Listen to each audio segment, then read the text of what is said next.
I've been waiting to make this video. No one wants to host the Olympics anymore. Look at this graph showing the number of bids for the Olympics every year since the year 2000. What do you notice? How can the most popular sports event on the planet be so undesirable by potential hosts? And how can an event which generates so much revenue pay its athletes so little? Something is broken, and unless a change happens soon, the Olympics is in danger of being severely disrupted. It may even be happening already. I'm Jordan, and today we're going to break down the broken business model of the Olympics. We'll explore it from two key stakeholder perspectives: the host nations and the athletes themselves. We're going to start with some crazy statistics about my home city of London and when we hosted the games in 2012. This graph shows the budget that was announced for hosting the Olympics in London in 2012. Those of us in the UK will remember quite quickly after we announced that we had won the bid, the budget quickly skyrocketed. We ended up a whopping 76% over budget for hosting the Olympic Games. But it wasn't just us. This graph shows the initial budgets of all the other summer games in the last 20 years. Now here are the final budgets. Sydney was almost double. Athens, 24% over budget. Chinese, just over budget. Rio de Janeiro, 51% over budget. Tokyo was crazy. Their initial budget was already high. Their final budget was wild. And then they suffered the COVID effect. So the cost of postponement was even bigger. And it's pretty obvious to see why. Here in London in 2012, we built an Olympic park, a brand new stadium, a velodrome, an aquatic centre, Lee Valley for tennis and hockey, the Copper Box Arena for the boxing. We also have a BMX track too. The IOC also stipulates that every host city has to have 40,000 hotel rooms available for staff, security, and athletes. Thankfully, London has that, but many cities don't. So you can see how these budgets just go through the moon. And it doesn't just stop at the infrastructure too. Planning a bid is also a really expensive affair. Often, the security, the delegates, the bid proposals, the events that need to be hosted cost the host nation anywhere between $50 and $100 million just to make a bid. Tokyo famously spent $150 million on their failed bid to host the 2016 Olympics. It's mind-blowing how much it costs to host and bid for an Olympic Games. And it's no surprise to see how many host cities are now withdrawing from the process. This Summer Games in Paris is actually quite embarrassing. In the bid process, Boston withdrew themselves from the running, with the mayor citing that they don't want to mortgage away the future of the city. What a quote. Hamburg in Germany held a referendum in which more than half of the votes voted against hosting the Olympics. Rome, a few months later, pulled out for fiscal reasons. That left Budapest, Paris, and LA. Budapest in Hungary doesn't feel like an Olympic city. They also held a vote with over 220,000 people, where the majority of them voted against hosting the Olympics. So the IOC therefore decreed that Paris will host 2024 and LA will host 2028. Something they've never done before is assigning two host nations at the same time, simply because there was a lack of competition. It's scary and a potential problem for the IOC. So now you understand how much it costs to host the Olympics. But I guess there are benefits because it brings so much joy and tourism to the city, right? Well, the three main benefits for cities hosting the Olympics are generally quite self-explanatory. The first is job creation. I mentioned all the things that were built in London ahead of 2012. That creates several thousand jobs. However, a study by the European Bank for Reconstruction and Development looked into this, and they declared that in 2012, in London in particular, 48,000 temporary jobs were created for the Olympics, and only 10% of them went to people who were previously unemployed, which didn't give a significant boost in labour to the economy of the UK. The next benefit is tourism. How many people descend on London in the year of the Olympics and, of course, in the future years after? Well, economists have also looked into this, and London and Beijing in 2008 saw decreases in tourism in the following years after the Olympics. Higher prices, increased crowding, and heightened security just turned people off from coming to the cities in the years after hosting the games. Fascinating. Finally, of course, you have a whole bunch of infrastructure that can now be used for other things in the future. And to be fair, London have done this pretty well. The Olympic Stadium is now home to West Ham Football Club. The Olympic Park is amazing. It's very nice to walk around there. And the Copper Box Arena is used for boxing events, esports events, and a whole bunch of other activities too.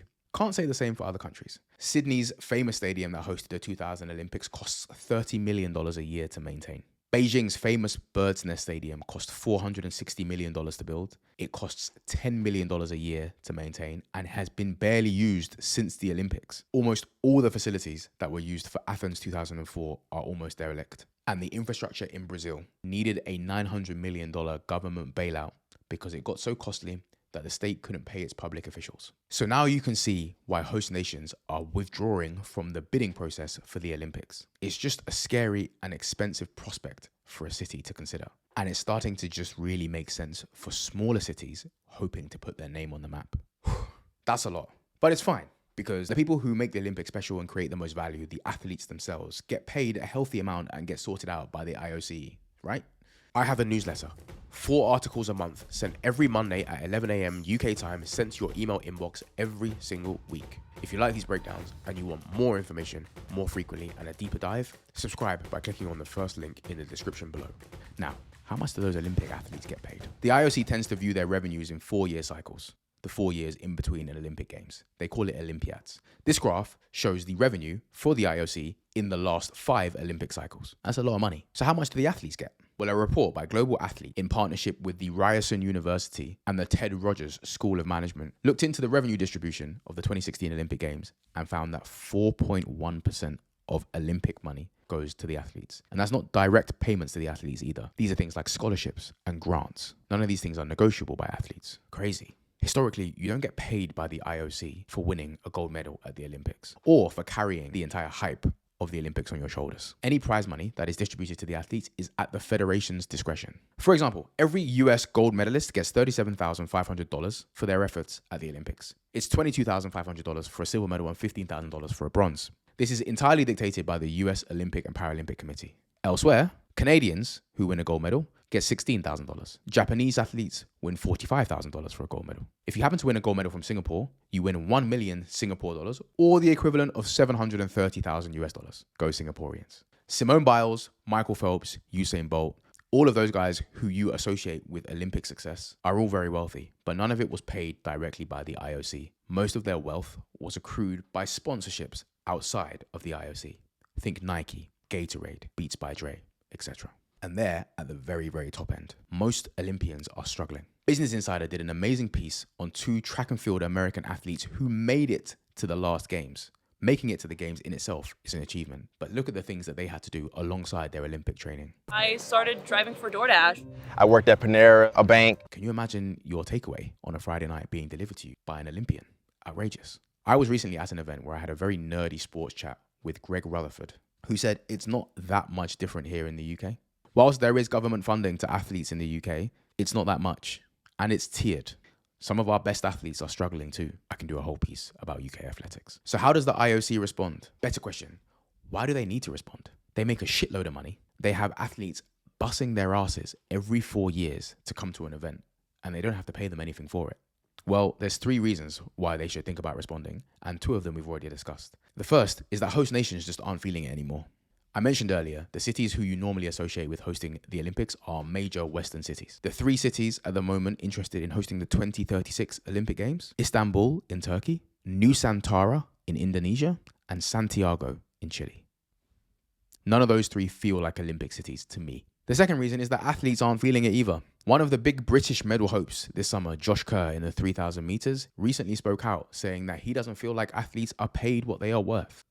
I hear you, Josh. The third reason, though, that we haven't discussed so far is because disruptors are coming. Meet Aaron D'Souza. He is the CEO and the founder of the Enhanced Games. The Enhanced Games is an alternative to the Olympics, which allows athletes to compete using performance-enhancing drugs. It's coming next year and has gathered a lot of traction from athletes, broadcasters, and sponsors. Whilst that's a major development, that is not the reason why they're disrupting the Olympics for me. They're disrupting the model. The model is completely different. They're going to be staged more frequently than every 4 years. There will be no fixed host. There'll be health insurance for the athletes, and there'll be cash prizes for medalists up to $1 million apiece. The impact of this is massive. With more frequent games, athletes won't be under pressure to peak for a 2-week window every 4 summers. With the growth of broadcasting and social media, the swimming can be held in Australia whilst the athletics can be held in Europe. When you don't have to build new stadiums, new aquatic centres, new velodromes every single cycle, the cost of staging the Olympics drastically reduces.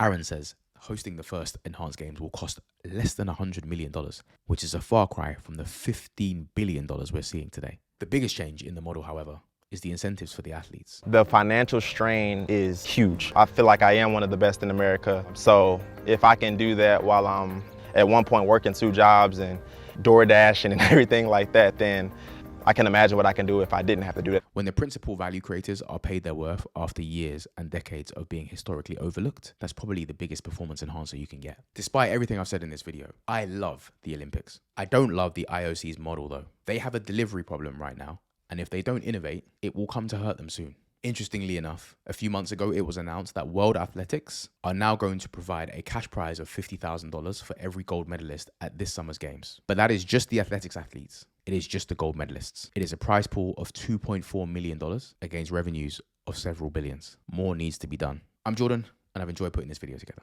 If you've enjoyed this video too, please subscribe to the newsletter.